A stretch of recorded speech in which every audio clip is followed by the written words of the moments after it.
Double A or Triple A, and he wouldn't have necessarily been making his rehab starts. He got stretched out the alternate site in live BP. It's a very atypical situation. So I think there's still more there from a standpoint of consistency, as guys typically get their feel back a little bit later.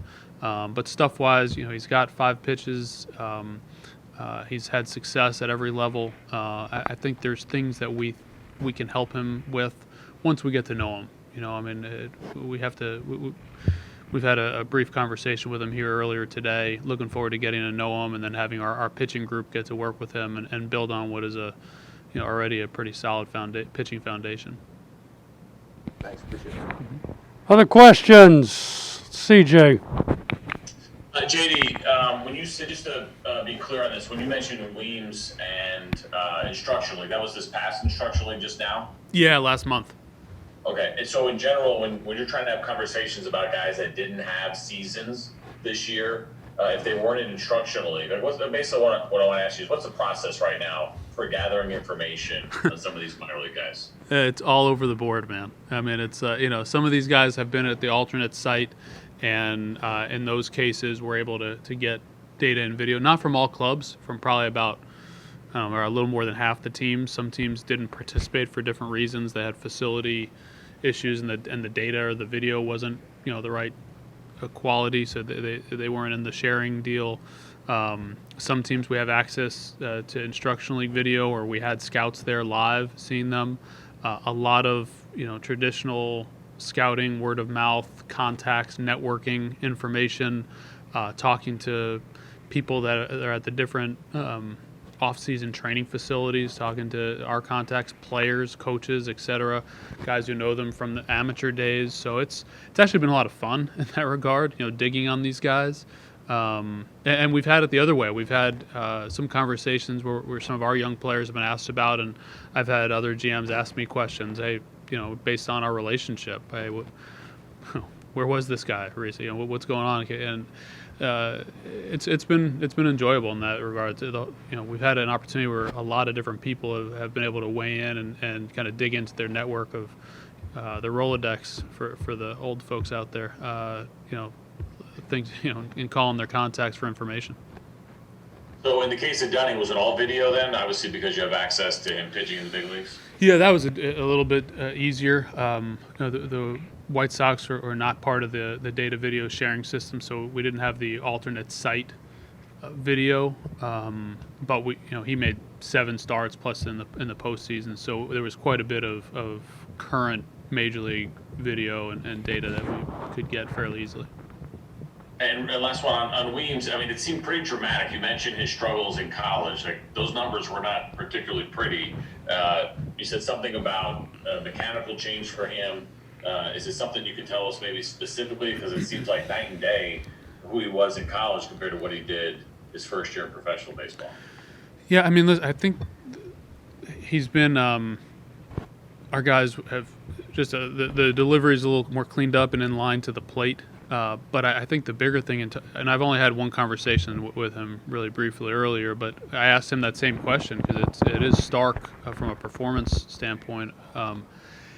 And I think he said that the biggest thing was in college. He was in the bullpen, and his role moved around a little bit. He wasn't necessarily certain. And if he struggled, he got off to a rough start. He was out and somebody else was up in the pen. He said he warmed up. I think it's maybe his first start in the AZL, he got in there in the first inning, maybe gave up a hit or a couple of walks, and looked down to the bullpen and it was quiet. And he kind of said, "All right, I've got the opportunity to work through this." And in his mind, it was was that moment. That's what he expressed to us earlier, that he felt like, "All right, they're showing some confidence in me. I can work through some things and figure some things out." And he took off from there. All right, thanks, JD. Yep. What else? Let's go back to Jeff.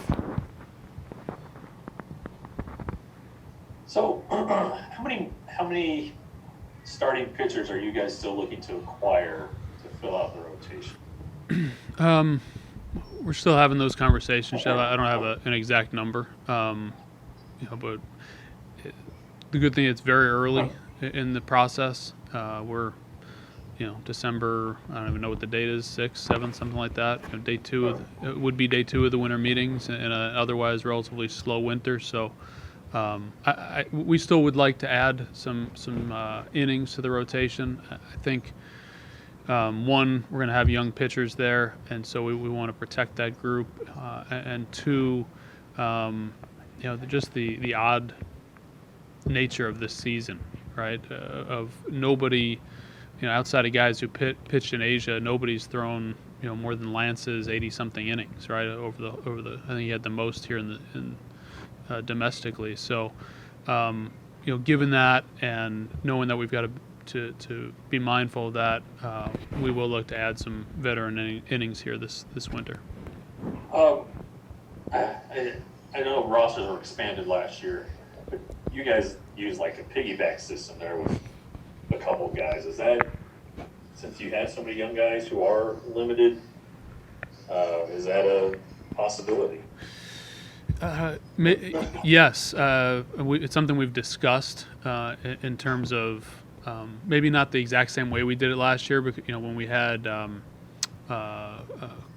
Cody and King together, we had a 30-man roster, or was it 30 or 28 at that point? I mean, it was a little bit different, but we have discussed, maybe multiple or more than one multiple inning guys in the bullpen to where we can cover some shorter starts if whether a young guy is still being built up or whether we're protecting him innings wise.